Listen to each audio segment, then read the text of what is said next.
And we are live. What's up, beasties? It's me. It's Triple B, your friendly neighborhood bearded book beast. Welcome back to another episode of Beast Friends Forever. Woo!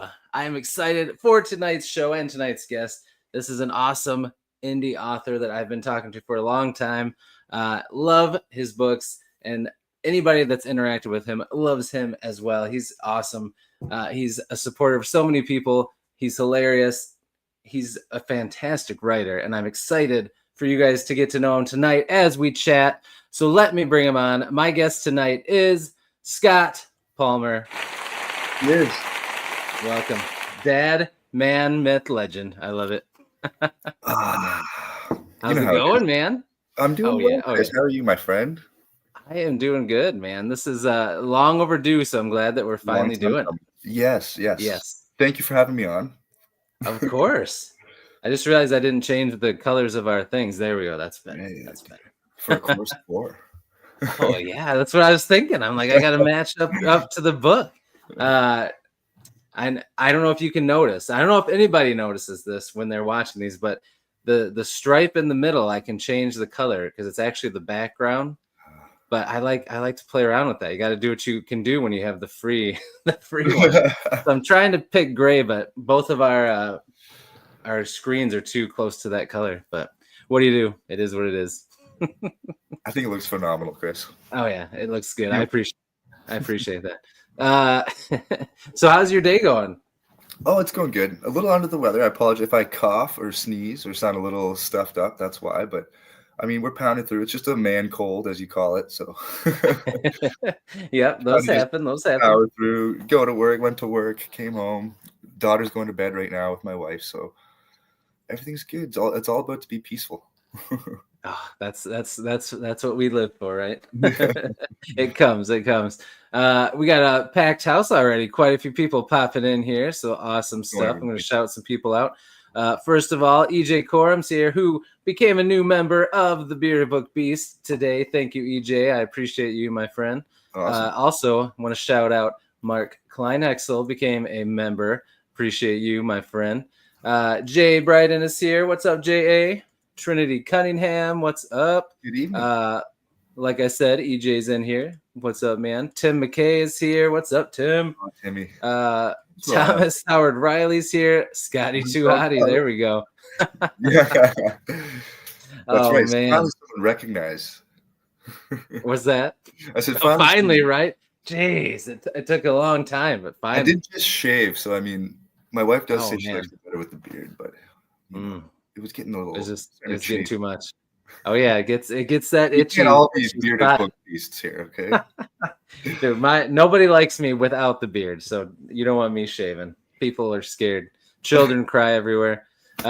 Tim, I was gonna ask you. Tim McKay says, "Great shirt." So, are you a Blue Jays fan?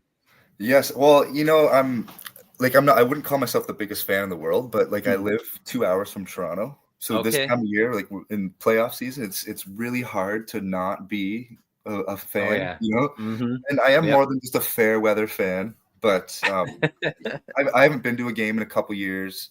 Mm-hmm. So again, like I said, I'm not the biggest fan in the world, but we have fun. It's nice when your team, some local energy. There's nothing sports to bring people together. Oh heck yeah, man! I'm a big Detroit Tigers fan, so hopefully we'll be playing in the. Yeah, we'll find out. We'll find out tomorrow. Tomorrow night. Yeah, awesome. Well, that'll be good. Yep, and we'll see what happens. We'll see. It'll be interesting. Toronto's really good. Well, this is a bit of a segue into fantasy writing, but what I find fascinating about sports is it's just picking up heraldry from medieval times. So you've got when I read about jousting, I think of a rowdy soccer game in the UK. They really did just take that heraldry and pound it on, and there is something about supporting the local house, if you would, right? Your local knight. That's so true. Yeah, you're right. When they literally in my hometown, they're called the London Knights. So it's my team. So here in Canada, kind of like in the UK, we actually pay attention and celebrate our junior teams, which I know is kind of funny. Yeah. But I'm sure you guys. I Yeah. know, like Detroit, you guys are probably much the same in baseball and Oh yeah. even Oh hockey. yeah. Not too far from Yeah. me. Oh, Oh yeah. I lived close to. Now I actually live in North Carolina. We moved, but okay, yeah. where I moved from, I lived on the west side of Michigan, right by Grand Rapids, and we had the single A baseball team, the Whitecaps, the West Michigan Whitecaps, and the Red Wings minor league team, the Grand Rapids Griffins. They were right by me, so I went to a lot of games of those for sure. So I know what you mean. Yeah, yeah. And Griffins, there you go. Fantasy, boom. Segue. Segue. So we're here to talk about you. You are the star of the show. You're the author of these beautiful books behind me. That I gotta just show people these close up. But first, we've got the prequel novella, Sound of Starfall. BEA, beautiful. Look at that. Thank you. And Memory of Song. But wait, hold on. That's not the best part about these. Off the dust jacket, people, and look at that naked hardcover. Yeah, it's funny with the more. naked hardcovers. It's such a simple thing, yet it's not that simple. It requires a whole extra art file. It requires a Does whole it really? extra commission from your artist. I mean, sometimes man. it might be nice, and I mean, and some people get the art and then they need the typography on it. It all depends on who you get the cover from. In my case, I got the cover with typography already on it, and I had to ask my cover artist, "Can you actually take all the typography off?" Yeah. So it was kind of like backwards. Luckily, he didn't charge me. But like, that's good. sometimes you get the art right, and then you can just put that on the back end, and then you get somebody to put typography on it. Yeah, it's a little easier, but it was funny. It was a kind of a backwards process with mine, but it is funny how just that little extra, man, really excites people. It excites me. That's why it does. It got me. Yeah, I'm a huge fan of like what you did, where you just take away the typography and just let the artwork do the work on the naked hardcover. I love that, man. It looks so good. I see the book actually right behind you. I'm going to shout out Chance. Because and he did one of the most beautiful indie books. We better show off his. I know, isn't this? It's worth showing. If you got the hardcover, take that off because he did something a little different, and he did a completely different art. Different artworch, which is also really, really cool, right? Wait, move it this way. Yes, another great way to do it. Oh, I know this. It's such a pretty book. Then he's got some internal illustrations too. Great job on putting that together, and like it's just it is really difficult to make the whole thing cohesive and pretty all the way through.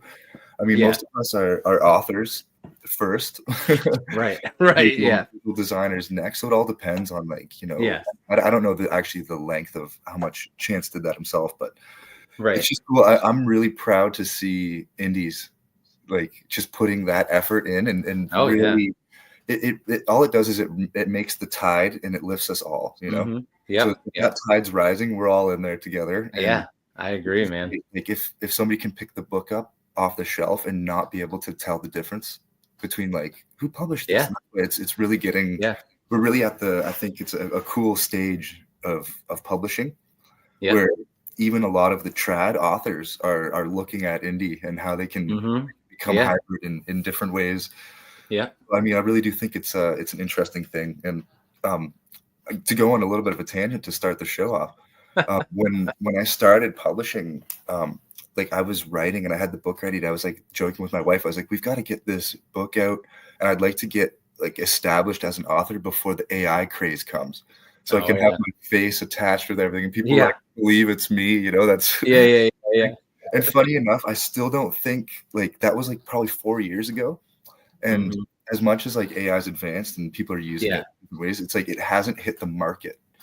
Oh yeah, no, you're right. There's really like there still is people are wanting that human connection. They're wanting a face behind something, and this all comes around to what I'm talking about with the art. When you're bringing other artists in on your books, and you've got say 4 or 5 different artists working on an art piece with you, like a book to bring this one project together. You're totally just blowing AI out of the water because you're bringing 4 or 5 humans in, it's that's just so true. It's a great experience. I think it's a cool way to kind of fight back and not fight back because there's no fighting these things. I just Right. I That's a just good found word to use, though.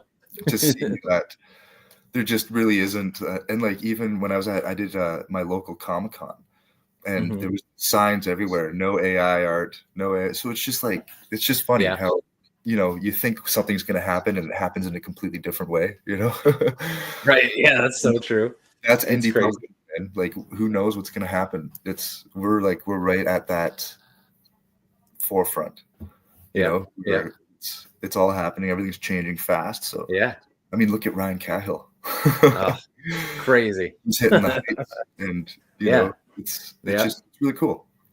It is. It is Here's very my cool. I tangent. agree. That's how I represent indie Hey, pub. no, you know what? That's good. You are the star of the show, like I said. So we are along for the ride of your tangents. That's Love it. what we're I here tend to for. go on tangents. Tangents are good for authors, though. As long as you That's can true. bring it back. That's the big thing. Like, if you That's the go on a hard part. tangent, you've got to tie it all together, and that's where I like to have fun. Like, how far can I go out before I And then bring it completely back in. lost? I like that. Well, I'll ask you some questions about that later. Then I'm interested now about your tangent when writing. That's good Oh to know. yeah, So, but before we talk about these covers and how that whole process went, I want you to tell us in your own words. Tell everybody, like, if a lot of us here already know what your books are about, but for someone who finds this, who's interested in your book but hasn't picked it up, hasn't read anything about it, in your own words, what is the Last Ballad about? awesome. So I always pitch a memory of song as a Game of Thrones and Braveheart meets Stephen King. So you've got some Nice. in-depth, really deep, epic fantasy. That's where the Game of Thrones kind of ties in. Mhm. There's a lot of political conflict that's kind of behind the scenes, which is again where the Game of Thrones comparison comes in. And Braveheart comes in because it's set in more of a dark ages. So you're not in like Wheel of Time Renaissance type stuff where everything's tech. It's very muddy, dirty, mud roads, a Yeah. lot of ruins from a civilization that was more advanced, which is kind of similar to how in the Oh, Dark Ages you would have seen Roman yeah. everywhere, Right. Yeah. and these people would have been looking at them, and their engineers would have been like, "We don't know how to build that stuff." Like, that's Yeah. completely just lost. Right. I was fascinated by that time. Yeah. Braveheart's an easy comparison there when people think of round shields and wooden palisade Yeah. walls around. Yeah. That image Yeah. is really, really strong with Braveheart. Also, Yeah. just the main conflict is much like Braveheart, where there is a Southern army moving north to conquer. Yeah. And that's kind of like the premise of that. And the Stephen King comparison comes in because it's kind of weird in places. Like I went with I love the weird. I'm really inspired by again Game of Thrones, who George really takes a lot of influence from H.P. Lovecraft, which is just really dealing with the strange.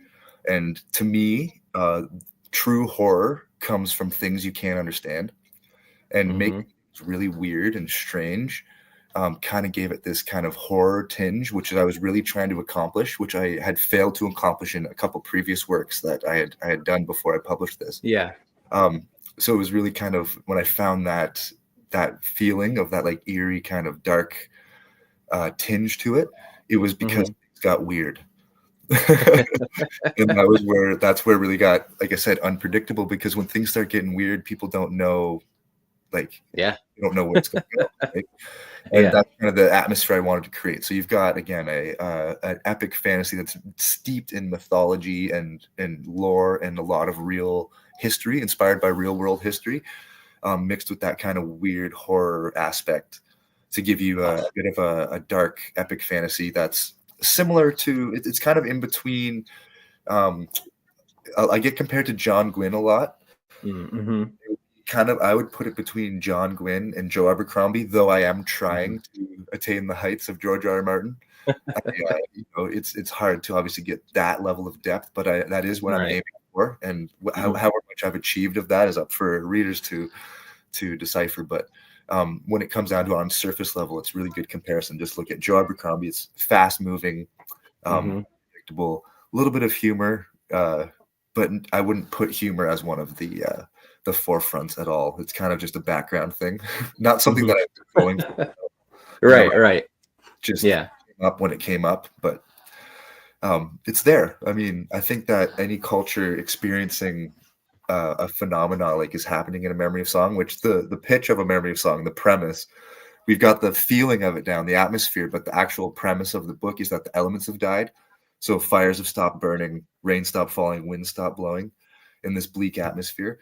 Um, so you've kind of got these characters chasing that what it used to be, like how the world was, and it makes it pretty bleak. But Mhm. the setting and the tone fit together. I think is what I was going for, anyways. Ah, And it does, man. I always explain to people is that to make it dark, there is a reason that it's dark. There is a reason that I went there is because I wanted hope and love to be the main themes of these books, because hope and love are the main themes in many of our favorite books. But hope and love to me, from a personal standpoint, are the two beacons that shine light in the darkness. So these are the two things that can carry you through the darkest of moments. But to really understand how those things would do that, I needed to make it really dark first. So I hope that makes sense, that like it needed to Yeah, get yeah. pretty, Mhm.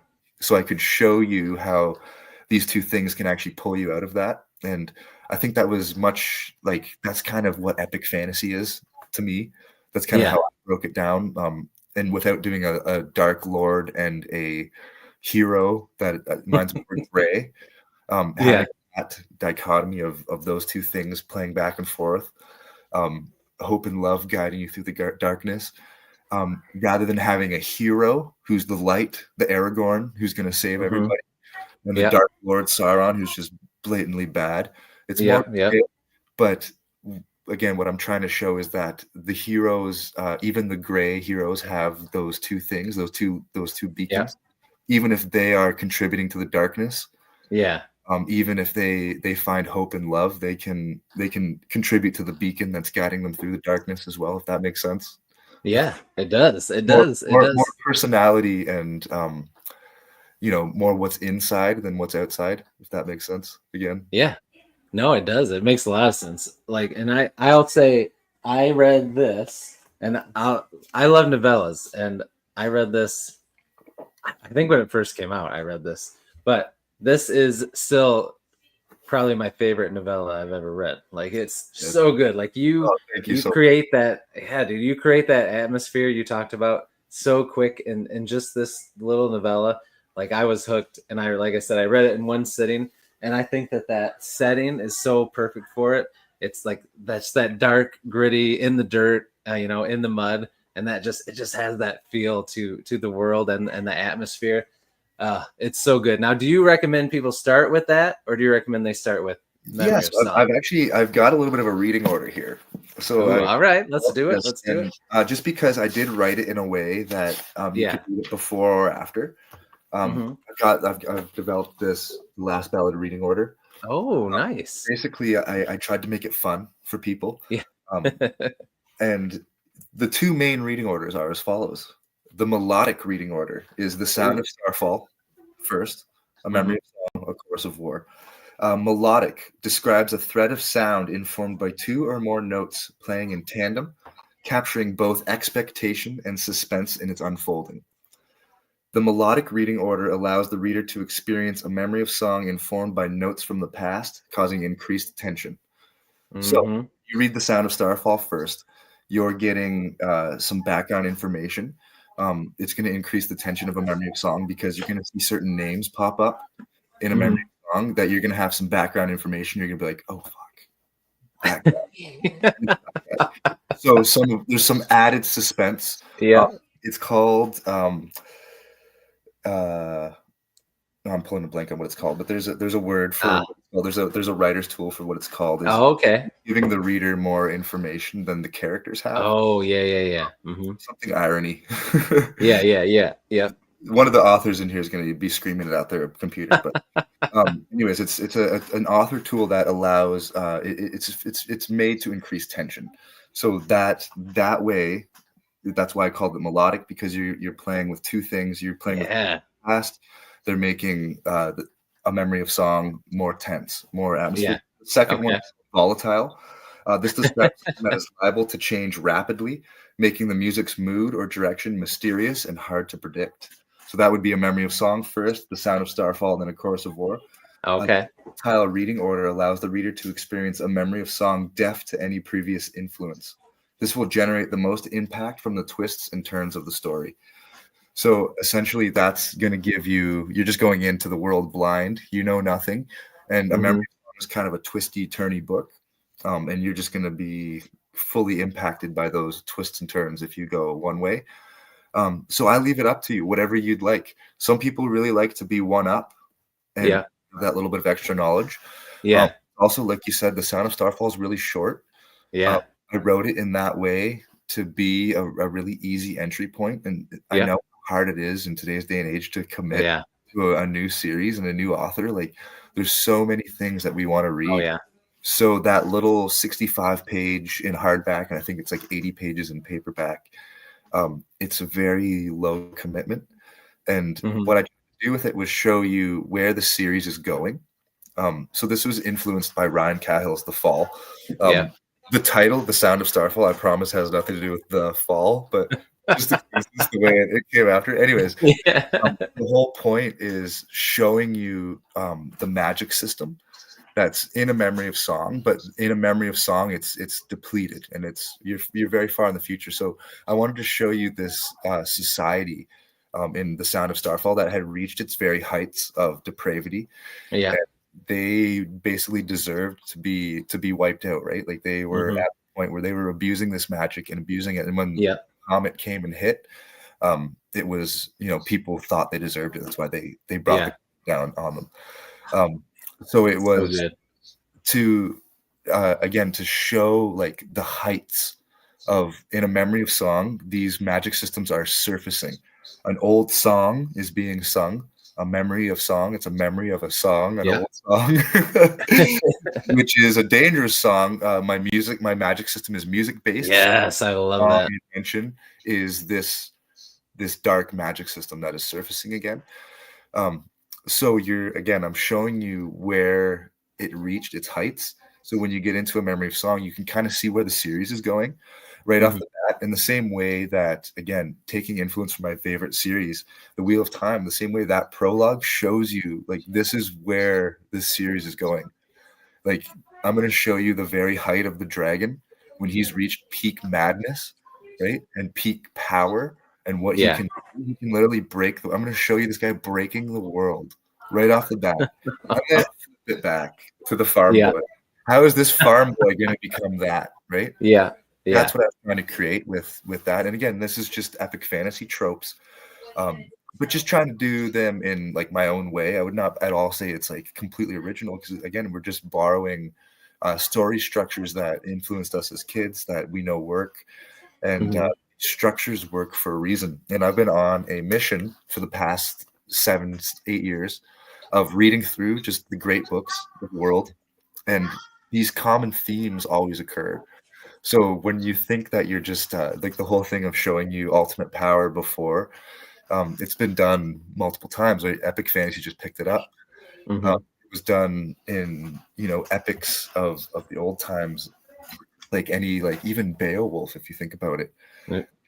Right off the bat, you're like, hark, listen, I'm going to tell you this story. Like, listen up. This is worth listening to. I think it's all the same thing, tying into like, this is worth listening to, worth reading. Just give it a chance. This is where it's going, and then other people would like to read it in publication order, which I published A Memory of Song first. And then some people who are already committed to reading the series want to dive right in, get more stuff. The Sound of Starfall kind of is the icing on the cake. But it really does work both ways. That's a genius way to do it, man. And it's so good. If anybody's curious, pick up Sound of Starfall. You will not be disappointed. I promise. It is, and that was so cool to hear you explain all of that, man. And people in the chat agree. Thomas Howard Riley said, "Hell yes, hell yes." And then JA says, "So cool." And EJ said he's moving you up the TBR. So there you go, man. All right, sliding on up. rocking it out. Shout out Ellen Holmes is here, an awesome indie author. What's up, Ellen? Thanks for being here.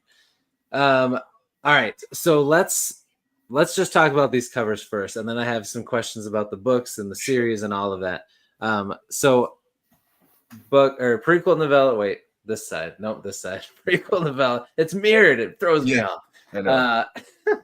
And then book one, and I'm going to share my screen and show everybody the cover of book two, which is amazing. Well, and you have it in your hand, but I'll share my screen. Look at that, you guys. Look at how good that looks.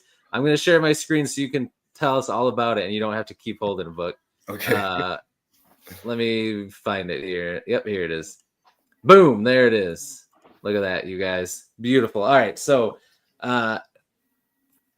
first of all, just tell me how the process went with the first cover, finding a cover artist, coming up with the idea, working, back and forth, and until you got to the finished product. How did all that go for you? Yeah, it's actually, it's a bit of a convoluted process, actually. Like, you think like that saying, judge a book by its cover, it's absolutely like everyone's going to judge your book by its cover. I knew this because I judge every book by its cover. It's not, it's like you judge it if you don't know it, you're like, well, that looks pretty cool. Anyways, yeah, exactly. The point is that the cover needs to accomplish a couple of things. It needs to first of all intrigue the reader to want to read your book. But then if they do pick it up and read it, the cover needs to match what's inside. It can't be, rainbows and puppies. You open it up and blood on the first page. Right. Yeah. Cover needs to portray the feeling and the tone of what's inside, which that is not easy. That as an artist, a visual artist, is something that takes, I think, a lot of skill. It takes a lot of like market research. And I got this advice.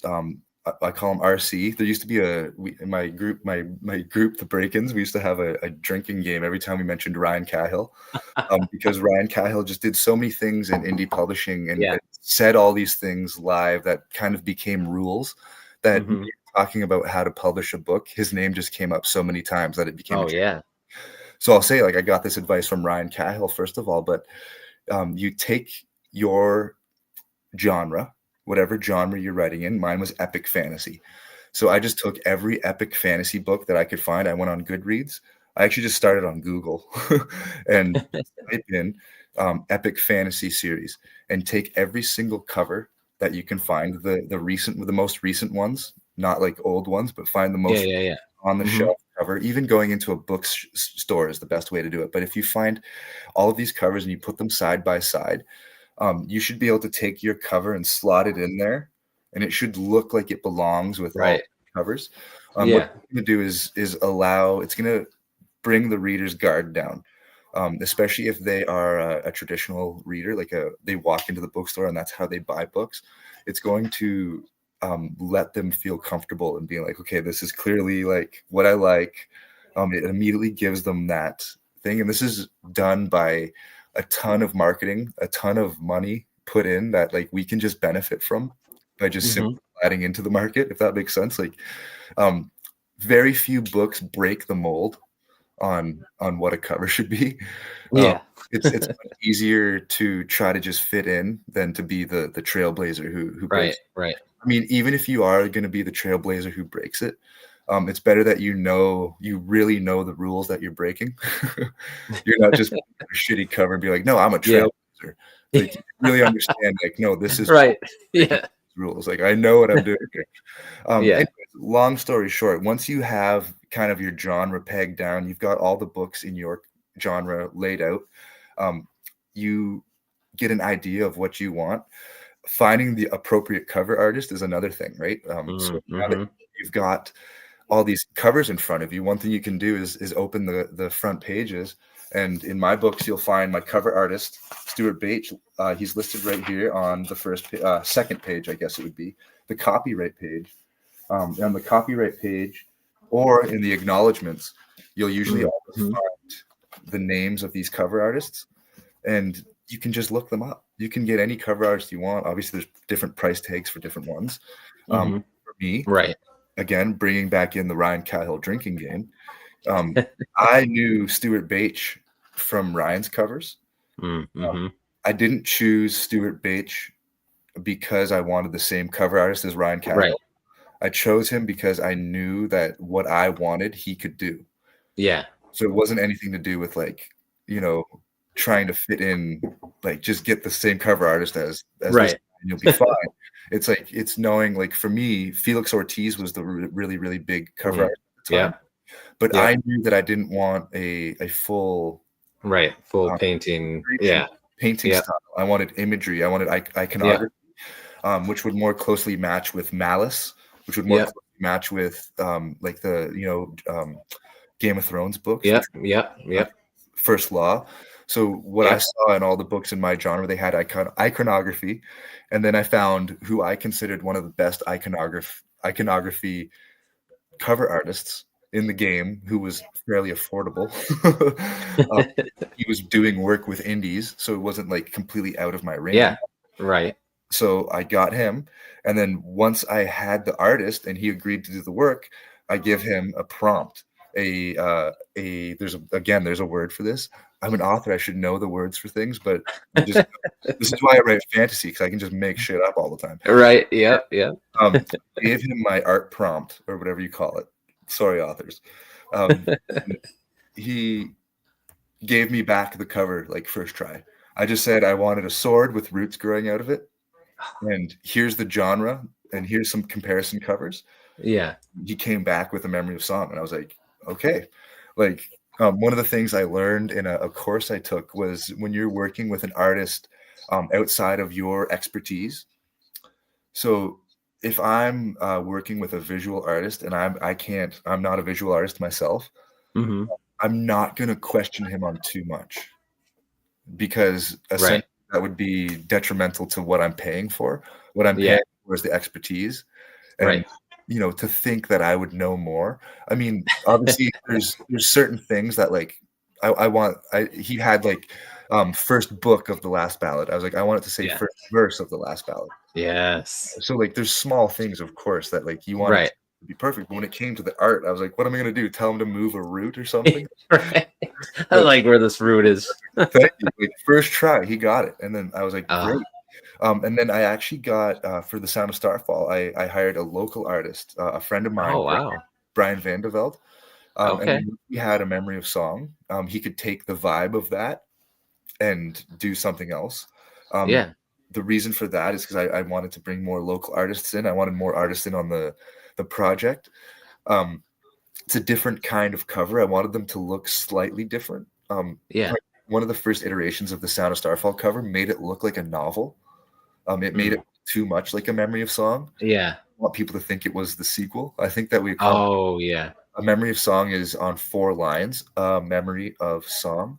Where the Sound of Starfall is on 3. The Sound of Starfall. It plays with these small little things, play with readers' heads, where because the title's smaller, the book is smaller. I mean, it's not always like that, but that was kind of our thought process anyways, and I think it worked, like for what we were trying to accomplish. It's a much simpler cover with the comet. I love it still. But again, once you've got the theme established from your artist, you kind of want to stick with that. And then when it came with there's something with the iconography, that icon that's on the cover will make sense if you read the book. So like if you read the book and you look back, you're like, oh, I know what that is. And so I wanted to keep that. Cool. Like, so for the second book, this is really a spoiler because it's in the glossary, but there's gods in my world. There's different gods, and in the north, in Malhalla specifically, the gods are nature-based and they're animals essentially. One of them is a tree. But anyways, the god of war is the stag. So that's Chorus of War, the stag, and the stag's dead if you couldn't tell by the roots coming out of its mouth and how pale white it is. So essentially, the god that governs the rules of war is dead. And that's for the second book. That's basically what quite the premise. So I was like, there you go. And again, I'm sorry. I know that's probably I'm really bad with spoilers. I'm sorry if that's too much. No, I don't think that's bad. No, I think that's just like I don't think that spoils anything. I think that's good.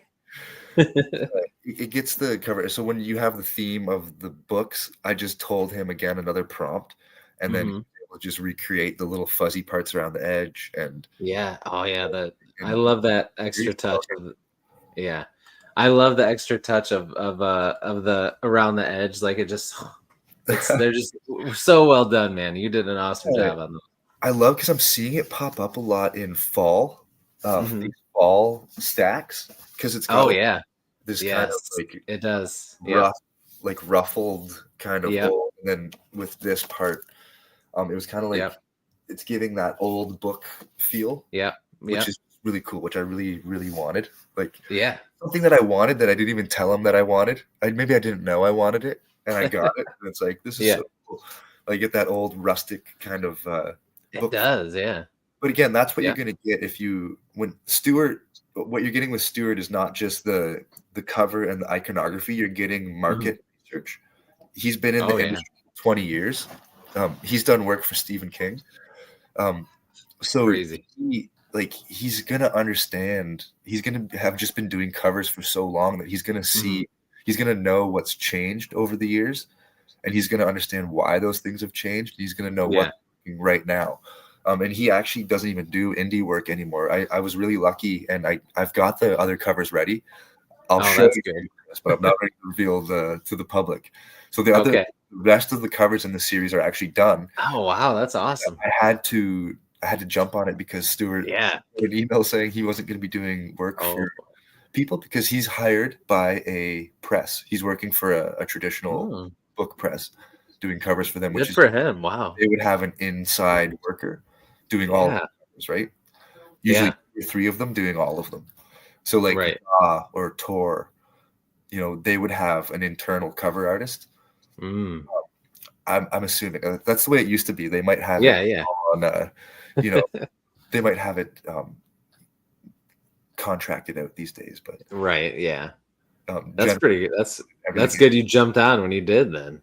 yes, I was lucky. So I got this series finished, and then when when I have some ideas for series after this, I'm gonna finish Okay. the series, and then next series I don't know what I'm gonna do yet. But the important thing is to tie it all around this Oh tangent. yeah. When you Yeah. We're talking you about the when you're tangents. getting a cover, right, and you're trying to tie everything together with your series. Like I said, Mhm. you want to make sure that the cover matches what's inside.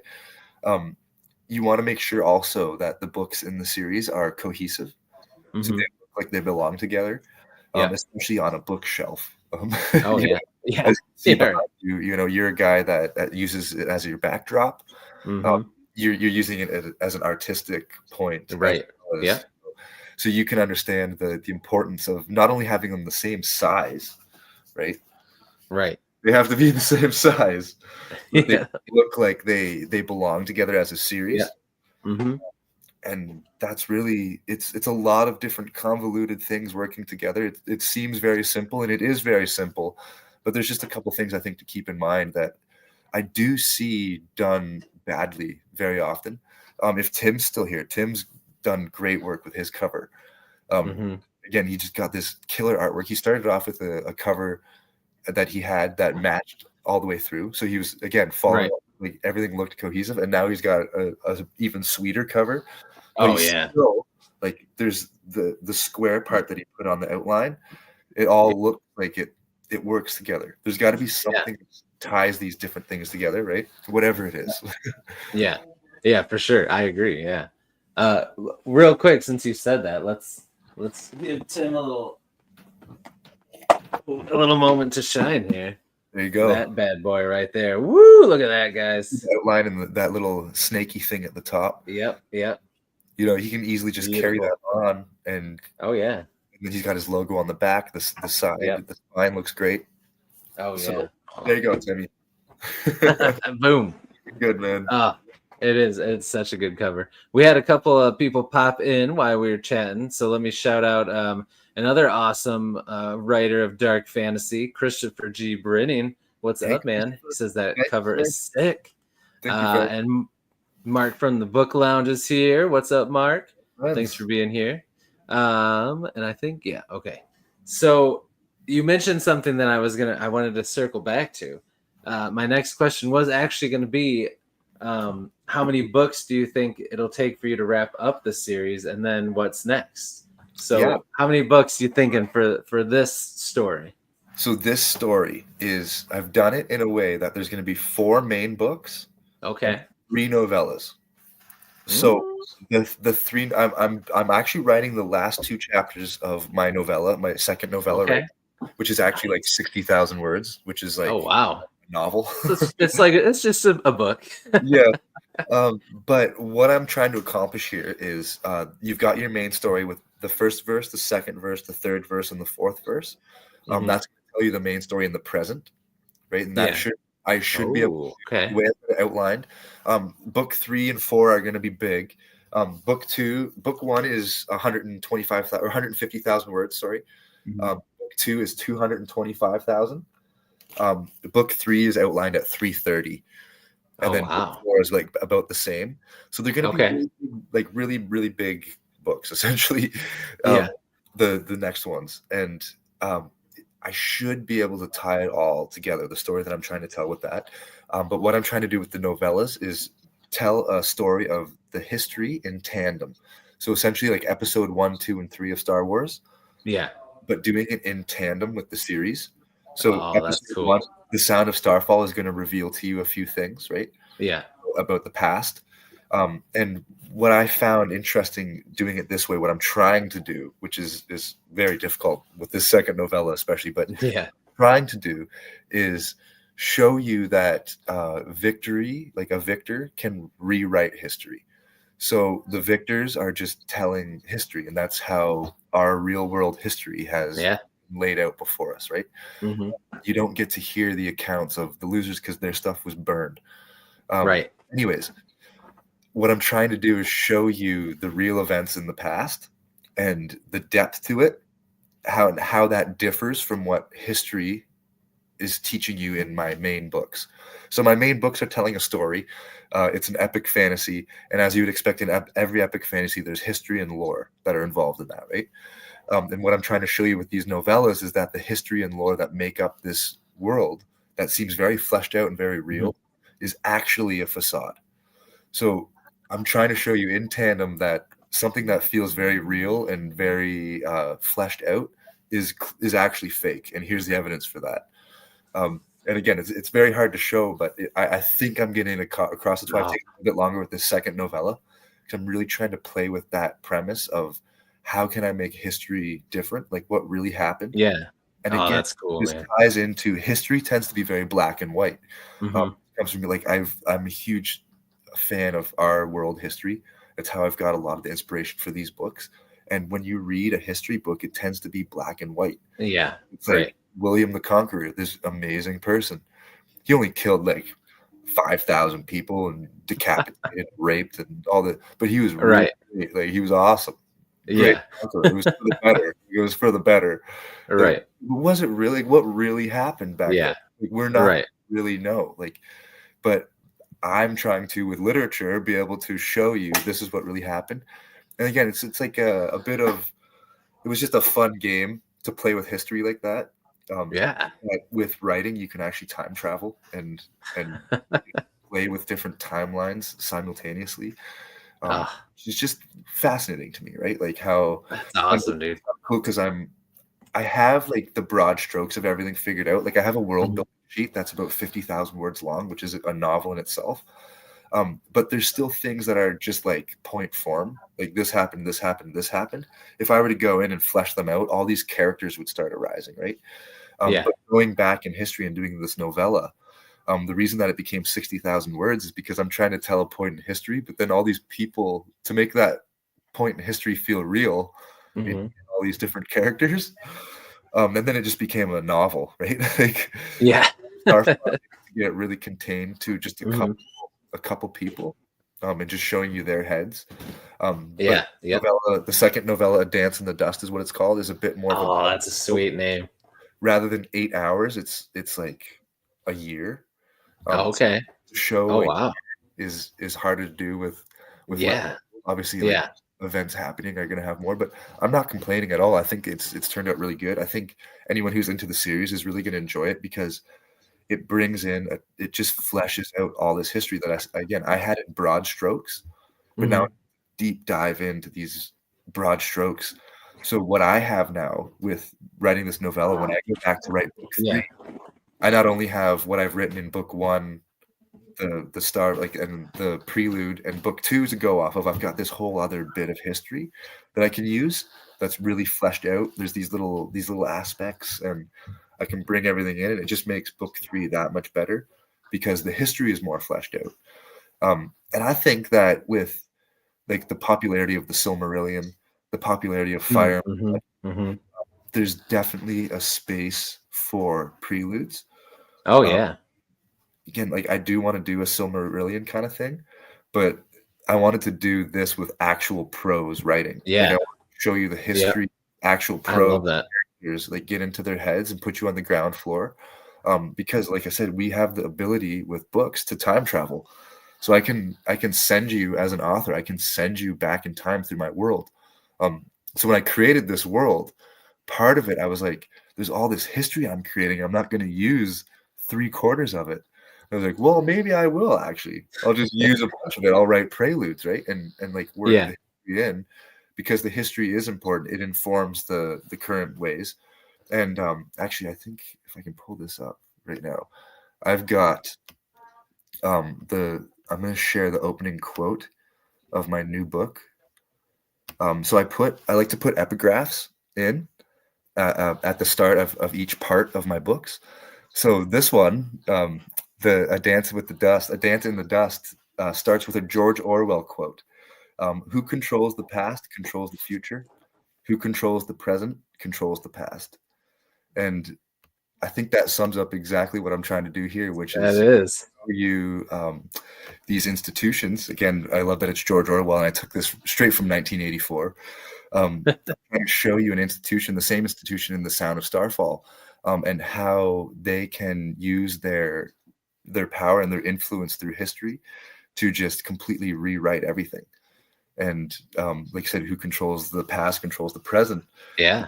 If you can just rewrite the past, it directly informs people's ideas of the present. It's all just playing with those big ideas and really trying to make it an epic fantasy in every sense of the word. You are definitely doing that, man. That sounds incredible. I had a couple of questions in here. I want to ask you one about what you were talking about. Adam Bassett, another awesome author. Thanks for being here. He said, do you need to read the main books to read the short books? From what you're saying, it sounds like the shorter books will tell kind of a contained story, but they'll just make the bigger books even better when you get to those. So this is, and again, my wife and I were just talking about this. We went on a camping trip, sitting around the fire, and she made me like, you could really just read any of the novellas isolated.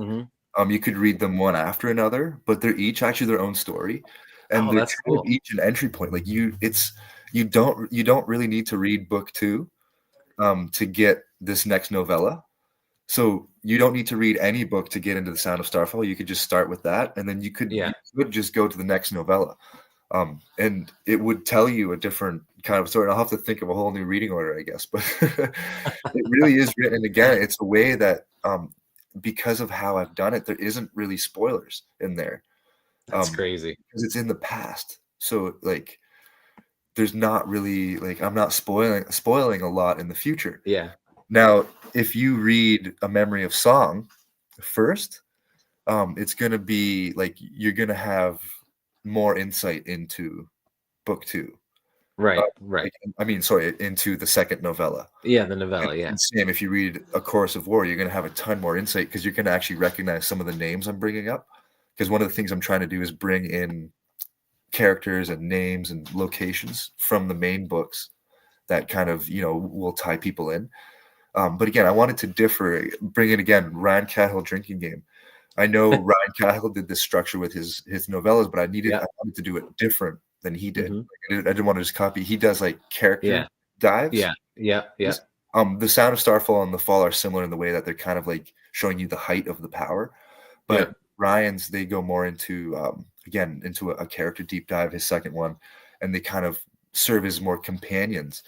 Yeah. These are companions, but again, like they are just going to tell a bit They're of it their own story. Yeah. in their own way. So again, I don't know if I'm going to recommend that to people. I haven't finished. I need to polish up this next novella and see Yeah. what I sneak into it. But I actually just I'm about to reread A Chorus of War because I actually haven't read it in physical form. Like Oh, okay. it's been a while, and before I dive into book 3 and before I do the final edits on the novella, I do want to read it. So I might end up sliding some stuff in there that makes it spoilery, but yeah, I think that's another way to think of it. As my wife was like, that would be really good to have like people can just read the novellas. They don't Yeah. need to read either one. They're kind of both. Again, it just gives people a fun way to That's true. Yeah. approach it however you'd like, you know. Yeah. So Yeah, because there are some people that don't like to read the big chunky books like like that, a lot of us like, and now they can read a whole story in your novellas. That's pretty yeah, awesome. and if they read the novellas, hopefully by the time they read through the novellas, they'll want to. They'll want to read the books. Yeah. But again, Well, there'd be like a yeah. chronological order because Mhm. the first novella is 3,000 years before A Memory of Okay. Song. Like The Sound of Starfall is 3,000 years before. Dance in the Dust is like 1,700 years before, Okay. and the third novella is about 400 years before. So they Okay. do go like chronologically. So Getting there's closer. a Okay. chronological order where you read all the novellas first Yeah. and then dive into Oh, the yeah, that's true. Yeah. yeah, That's cool. Yeah, you're gonna have a lot of different reading orders, I I feel guess it would like, by the be time this is done. it'd kind of be like I think it's maybe similar to Rukio or like I think is there Malazan novellas? Yeah, there are, yeah. I mean, I haven't read Yeah. any, but there are. Yes, there And are. You're right. I think that's kind of like you can just read the novellas as their Yeah. own thing, Yep. you know, whatever. But it was a bit of a detour, and I didn't know like doing it this way, like doing book 2 and getting book 2 out there, and then Yeah. like it would have been smart from a publishing point of view to just go right into book 3 and get book Right. 3 as out as fast as possible. I mean, Yeah. I only released book 2 in June, Say, it wasn't that long ago, right? not that long, and I've got the novella done, which is going to give me 2 like pretty close together. But Yeah. the reality is the novellas just they don't like they're not as popular, uh, Right, right. which you know I totally understand. It's mainly for people who are already in the series. Yeah. Oh, sorry, my screen just went black. I think I'm running out of battery. I'm gonna Oh, try. no. I can still see you, but Okay. yeah. Do what you So gotta do, man. I just plugged it in. It's all good. Okay, Um, okay. but what was I just saying? You were now my mind went blank. Oh my gosh, what were you talking It must about? not have been that good. That's okay. No, it was. Maybe- Oh, you were saying that the novella will be close to the book, but novellas aren't that popular, Oh and you yeah, understand. And then that's yeah. when Like it went blank. from a publishing point of view, Yeah. like Hmm. it's like, and this is why again being indie is just great because I Hmm. can make decisions like this, Yeah. where like I wanted to do. I when I set out the series when I first started publishing, I set out this plan that I was going to release main book novella, main book novella, main book, right? Yep. To me, like I said that, like I want to stay true to like what I said, my original plan. Um, I don't think too many people would be like, he's a liar. But the point is, it's not even about Right. that. The point is that I had this vision when I started. Um, Yeah. and with this whole thing, it gets to be so much at times with Hmm. things are moving in like so many different directions. Like I have a Right. kid, I have a wife, I have a house, I have a full-time job, Yeah. and I'm trying to write this fantasy series. So the reality is that um, I want to stay true to that original vision that I had because Yeah. the closer I stay to that original vision, the more on track I am. If I start going, oh, I'm going to do this now, I'm going to do that now, I'm going to do this now, Yeah. um, that's stepping away from my plan. And for me, what I've learned in life is that these long-term plans, you really got to stick with them. Yeah. um, and It's good whether or not advice. I handed out to this next book is going to be 330,000 words. I was feeling a lot of burnout after book 2. I Um, bet. so I think that going into the novella was probably pretty good. It Yeah. was a bit shorter. It was a bit of Yeah. a more contained story to tell. Yeah. Plus, I know that by writing this book, it's making my next book better because I just Yeah. have all of this extra stuff. Plus, I've now written that many more words as an author, Yeah. and I'm constantly trying to like my main thing is even with this one, I started feeling I was just typing, I was starting to get too far ahead. I was like, I Hmm. really need to focus on making this the best book that I've written, not just getting it out and Yeah. words down because I set a goal every time I write to get 1,500 to 2,000 words, right? Okay. Yeah. I don't always It's a hit good all goal. numbers. Like Right. there's times I don't, but it's just a good goal to keep me going because sometimes there is like you just need to get them out. They're not always going to be Yeah. good words, and those aren't 1,500 to 2,000 words that I'm keeping all of Yeah. them. Like I know that I'm erasing a lot of those words. Um, but the whole point is not to just get those words down, but to practice getting better with those words. So like I need 1,500 to 2,000 words, not to just get a book out faster, but Yeah. that's how many words I need to write in a day to actually improve as an author. If that makes sense, I like that. Yeah. it's more about the internal goal of making this the best book that I can rather Yeah. than just getting a book out fast. So like I like with this book, A Dance in the Dust, I've erased so many words. Like I've gotten like, this one, Chris, has like the other books came pretty linearly for me. Yeah. I had so much that I wanted to write and I knew exactly how I wanted to do it. This one I was trying some things as an author to get better. I was trying to utilize some more some harder skills to really bring in. I'm only using one character, where my other books are multi POV. So Right. Yeah. using one character, I was like, okay, I've got a good excuse to really try some of these more difficult things. Um, and I was doing that, but then I just, I'm always honest with myself as an author. Like, this isn't working. This isn't working. Right. So I go back, and this is the first time I've been writing a book where I've gotten to a point that I can't get further. I'm blocked not because of like my will to do it, but because I've lost the character and like what like I'm like if I write like I don't even know what this person wants and needs, and like I'm feeling like I'm not tapped into them. So I had Yeah. to go all the way back to the beginning, and I found a couple things like okay, there's this and this, and just kind of tap onto some things where it shows like not every character just like comes. Like some characters you really have to fight for. Um, Right. and the thing is I had gone too far on this character, and I really like this character, and I know there's something Mhm. there. I couldn't just give up on him. I was like, no, there's something here. And actually, this is a great segue into the titles of my books. I was Okay, just gonna ask you. The titles are title. awesome, man. How do you come up with those? I'm going to start with A Dance in the Dust because it's relevant to the Okay. conversation we're having right now. Yeah. So, Yeah. in what I was just saying, in trying to utilize as an author, trying to make my writing deeper and how to make it, how to really connect with this character, I Hmm. use these titles as something that I'm trying to incorporate into the book. So, there's a dance happening in the book, and there's this really interesting comparison I've heard used with mental health struggles as it's Hmm. a dance. It's not a fight. It's not like it's because a fight implies a winner and a loser, and with Hmm. mental health, it's just forever. It's Right. forever. If you imply that you're winning, it's going to imply that you're going to be losing that battle. Right. So instead of using winning and losing as a mental health struggle, PTSD, which is something that was just massive in the medieval world, obviously, and in our world Oh still. yeah. Yeah. Um, but to play with it as a dance, to utilize that, mental health struggle as a dance in the prose. So in the character's head, these struggles are playing out as a dance. His mind is dancing back and forth between these different extremes of bipolar, of PTSD, of different things. Hmm. And how does a person who's struggling with these things find meaning in a world so violent? Wow. Something I was really playing with, and Yeah. That that's the sounds amazing, man. dance, right? You're dancing back and forth with now Hmm. you're winning, nope, but now we're over here, but Yeah. now I'm over here, but now we're over here.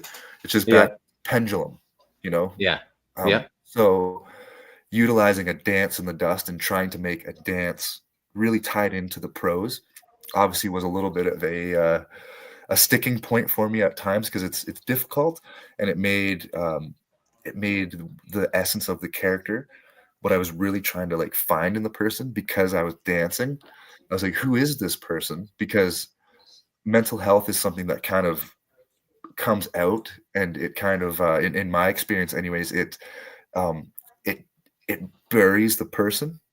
It can Mm-hmm. this way of burying the real person beneath, and this Yeah. dance is taking place on the surface. But I was like, I had realized this character, I had done the dance, but I had lost the core of the person inside, and I really had to dig deep in this book and Wow. find it. So anyways, that's what I've been going through the last few months and That's trying to wild, man. just figure That's out this that, character. that's But so deep, dude.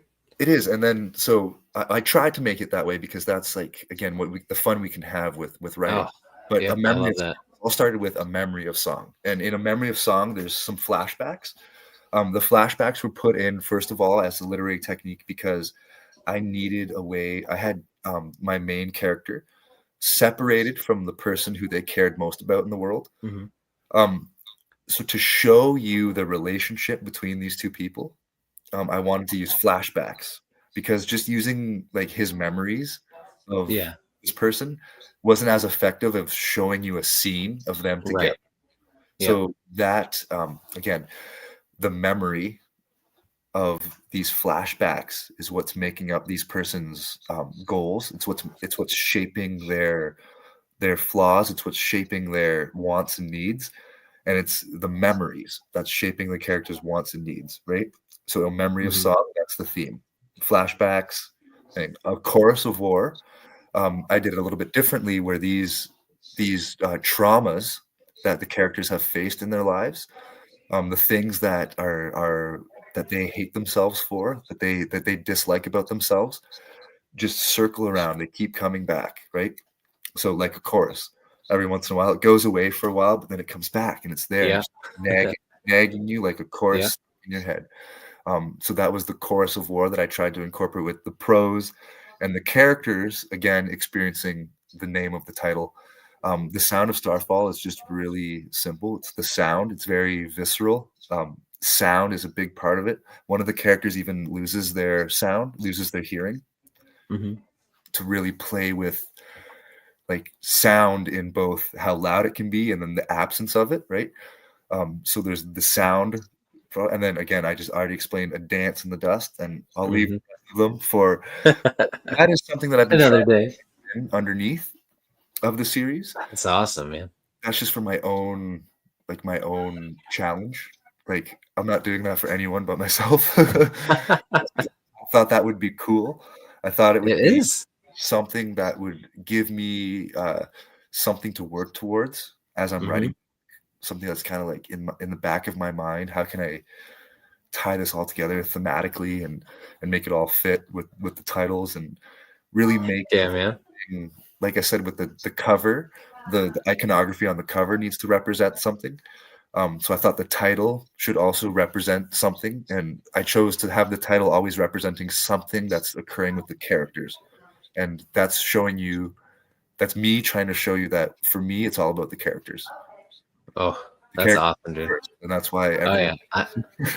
That's you're speaking my language. I am a character reader, so that's why I love your stuff, man. Thank And everybody's impressed. Like I agree with Ellen. I'm so much respect for your level of dedication and passion for the thank stories you and characters, so much. and No, I agree. Yeah.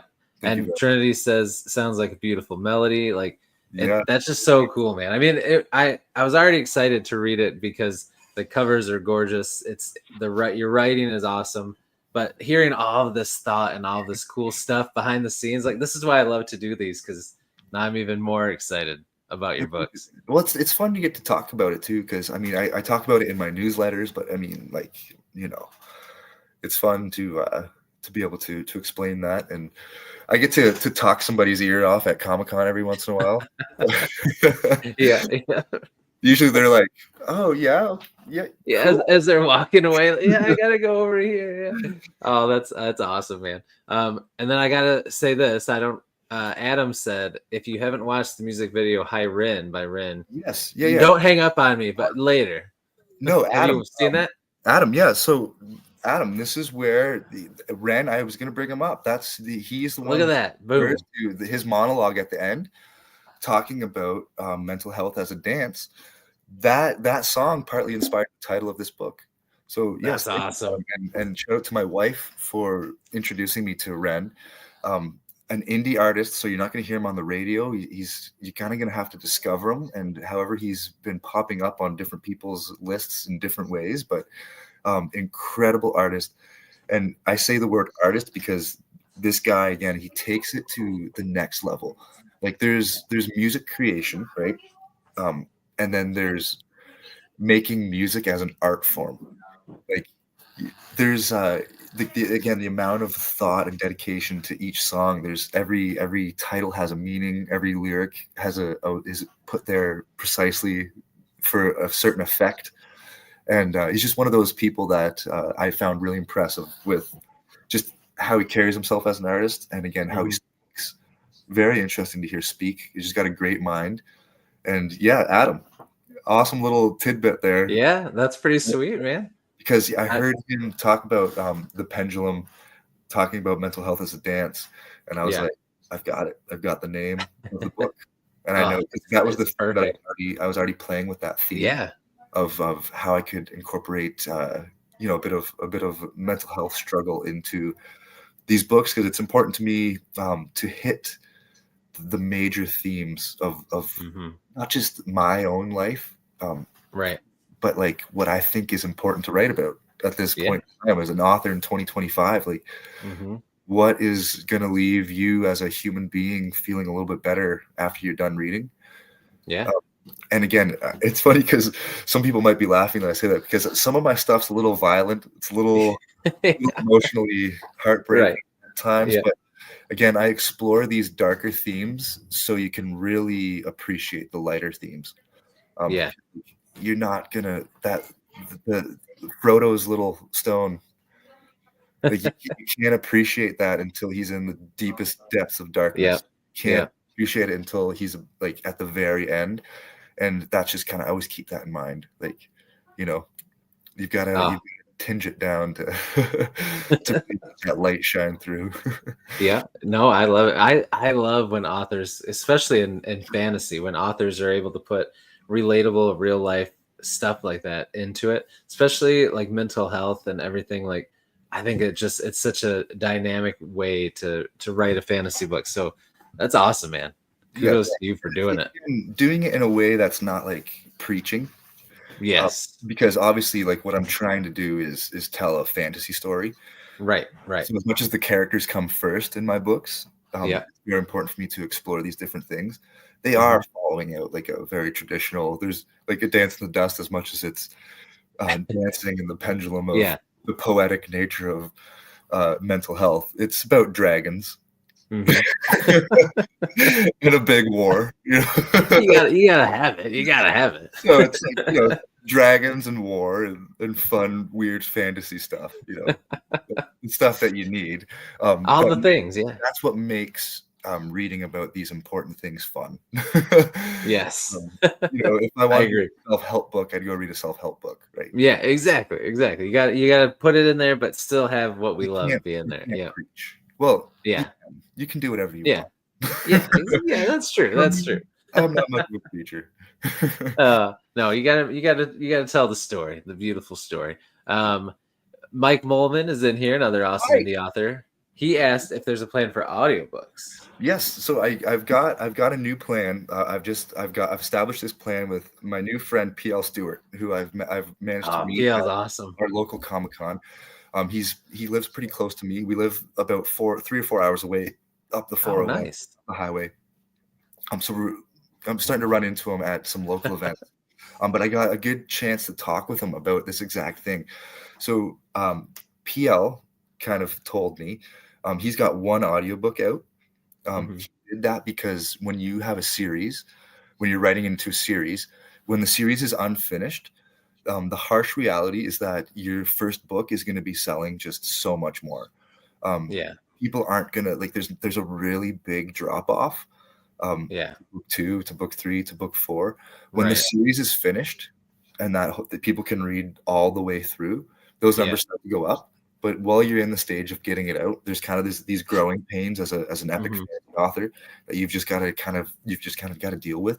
Some Right. people are lucky and they don't have that, but in terms of audiobook, with keeping that in mind, that my first book is going to sell so much more than the other books, it's a safer investment for me to get book one done.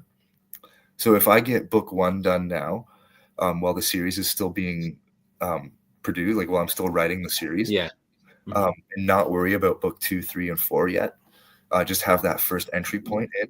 Yeah. I already know it's a safer investment because it's going to sell more. So if I did an audiobook for book 2, I'm going to earn so much less back on that. And as the author, I've got to obviously consider how much I'm putting out, right. how much I'm putting back in. Yeah. So when you get like to the point where I've got a couple books out now, I've got multiple revenue streams. So it's not just one. I'm not just relying on the one book. Yeah. There's these other things that are kind of propping it up that allow me to invest a little more into an audiobook. But if I invested it into book 2, it'd be too much of a loss off the top right away. Right. But in putting book 1 out, I know it's gonna like do like at least like decently well in comparison. And that investment will be a lot easier to earn back. So long answer. Yes, there's a plan, Mikey. I'm going to do probably, I'm looking at narrators right now, and we're making the plan to get that done next year. Very cool. Just to That's get it exciting, out. man. Heck First, again, the entry point. And then once the series is done, I'm just going to focus on getting the next books out. Because I've got like 2 years left. Like this book's done, and then book 3 will take me like 9 months to a year.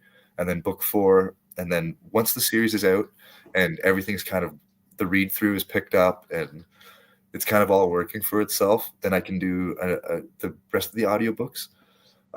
But I think it was smart on PL to mention that he already knows that book 1 is just going to sell so much more than book 2. That's so true. Getting that first audiobook is a much safer investment. Yeah.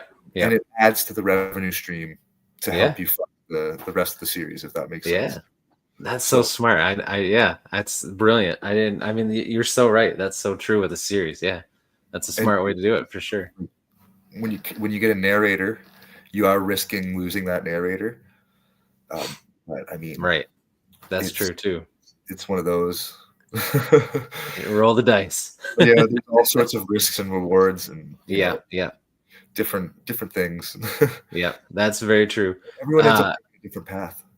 Yeah, that's true, and that's the beauty of indie, right? Or indie authors, right? You can take different paths, right? You don't have to do what they say you should do. You can do what you think is right. So that's pretty cool. Somebody we were talking about earlier just popped in here. We got Chance Dillon. Chance, how's it going?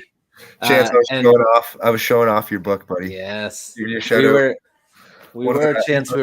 It's just we were talking about those naked hardcovers, man. Show everybody again. Look at that. You got to take off. Look at that. Yeah. Yeah. No, it's good. It's great to see like the level of commitment from just like again, I'll use the term artists. I don't think it's like a pretentious thing to call us artists, because as indies, like we're doing so much more than just sitting down and writing. Like it's it's an art project. Like it's a huge thing that requires a lot of focus, requires a lot of attention and extreme dedication. So anytime I see anyone else out there that's doing the same thing, I have the utmost respect. And it's kind of like it's this unspoken bond, because we all know, like, you're out there, you're doing the work, like, you know what it's like. Yeah. It's hard, it's not easy. And to get to the point where you've got a book on the shelf, you've had to overcome so many things. Oh yeah. So it's like you automatically get my respect, because I know the amount of crap you've gone through. You've trudged through literal rivers of shit to get that done. Yeah. You've cried yourself to sleep. You've done it all. Usually there's literally blood involved, one way or another. Right. Yeah. Late night snacks. Just an apple. I just needed an apple. Bleeding everywhere. Yeah. You get through. J.R. Carell is here too, another awesome indie author. He was saying Oh, dragons are always a good thing. Can't yes. forget the dragons. And this is I just a agree. small thing, but I didn't like dragons aren't a big part of my series. Hmm. So anyone who's reading the books, like we're 3 books in now, and then this novella is the first time you're really getting like dragons. I've kind of hinted at them. They're in the past, Yeah. a little bit vague. There's a bit of a mystery behind them. So I've kind of Ooh, I like that. Okay. the other fun thing is I feel like I earned it, like as an author, because the Yeah. series is like over 400,000 words. So I had written like 400,000 words before I wrote my dragon book. So That's pretty impressive. I'm allowed to write dragons now, okay? Oh So yeah. I'm with Ellen. I think we all love mysterious dragons. That sounds good. yeah, yeah. Well, it was especially too like when I was writing A Memory of Song, it was like Mhm. dragons were like Fourth Wing was like really, Oh really, yeah. Yeah. and I really wanted to like it was almost like a commentary to like diverge away from dragons. Like you can still do fantasy without dragons, guys. Right. Yeah. But I love But dragons. yeah. And like But they're really cool. you can't have a whole epic fantasy without dragons. Like they got to come in a Yeah. little bit. And this is actually R. Scott Baker. Have you heard of R. Scott Baker? You know, Yeah. Oh yeah. comes Oh before. yeah. So he's from the same hometown. We live in the same town. Oh really? No way. And funny enough, his name to have the Scott in there, right? The Scott. Yeah. Yeah. Oh yeah. And his books, I get compared to him sometime, not like mostly from the apocalypse thing. Like I'm nowhere near as dark as him. Like I don't have any sexual violence in my books. Yeah. Yeah. Yeah. Right. But like the darkness of like the apocalyptic overhang is there. There's a good comparison there. But I hope this might be a spoiler. This is probably a spoiler for our Scott Oh Baker. no. Okay, maybe I should. But he I does haven't read them yet. Don't spoil it he, too much. I won't spoil. This is why I'm so bad with them. I'll just say the way that he did dragons, I was like, Mhm. yes, okay. That's kind of how I want to do it. Okay. Okay. All right. All right. Get vague, mysterious, Interesting. keep them in the background. Oh, I like that. Now, now I didn't know. I haven't read his books yet. I didn't know dragons were a thing. Is that a big spoiler in his No, thing? okay, Okay. no. Someone's probably like, No. yeah, here's the thing. I have this thing about when I talk about books, I'm just like, oh, like I'm talking about You like just I'm drop talking to things out. myself. Like I have it's hard for me to filter. I get excited. Yeah. Yeah. I love this part. Oh Like, yeah. you didn't know that part, did you? But it's also like the way that books are, right? Is that Hmm. so when you've got a movie trailer, Right. there's some big things that come up in the Oh movie yeah. trailer that you Right. can all kind of Right. talk about. You're like, yeah, Yeah. I didn't Yeah. see that part. Like, Yeah. That's true. how do you do a book trailer That's without true. Yeah. giving spoilers? Like in my mind, I'm just giving you like a trailer. Like I'm just All giving right. you Yeah. a That. Yeah. taste Yeah. I like to that. get you I into it. like. I get However, that. I like that. that's not how everyone sees it. And as a No. No, they don't. proud member of the bookish community, I try to respect my fellow bookish people. And I know that in the bookish world, spoilers are just a big no-no. And I'm like the Tom Holland, where I'm just like, "Hello." I was gonna say it's you do it in a charismatic way, so it's we can forgive you. I mean well. Yes. See, yeah, that you're not purposely spoiling things. You're That's right. just excited, so That's that's right. good. I do get excited. I love There's books. nothing wrong with that. Heck yeah, dude. Me too. Uh, it's already been an hour and 20 minutes. Can you believe that, man? That was a good one. That was a good one, It's Chris. it has been good, and actually, I wish that tomorrow was Saturday so that we could go another hour. But I got to get my kids to bed, unfortunately. Yeah, yeah. Uh, I so this was awesome, man. Oh no, go ahead. What'd you say? I said I gotta take some NyQuil. Yeah, you didn't cough too much. You Listen, were worried you were gonna cough a lot. I got a man cold. Yeah, those man colds will get you, man. Over here, guys. Look how pale Uh, I am. it's just the lighting. You're Yeah, you're it good. probably is actually. I've got really bad lighting. You look like that deer on the cover of Chorus of War. Pale deer. The ghost deer. Oh man. Oh, that's cover is sick. I gotta get that one. I gotta complete the collection, man. But before I go into my ending spiel, I want to give you the floor to shout out, talk about, say whatever you want. The floor is yours, my friend. Okay. I'll just say that if you guys were interested in buying these books, it would mean the most to me if you would buy them off the Broken Binding. You're gonna get a little bit of an extra illustration. You're gonna get some cool pictures in there. You're gonna get them packaged beautifully.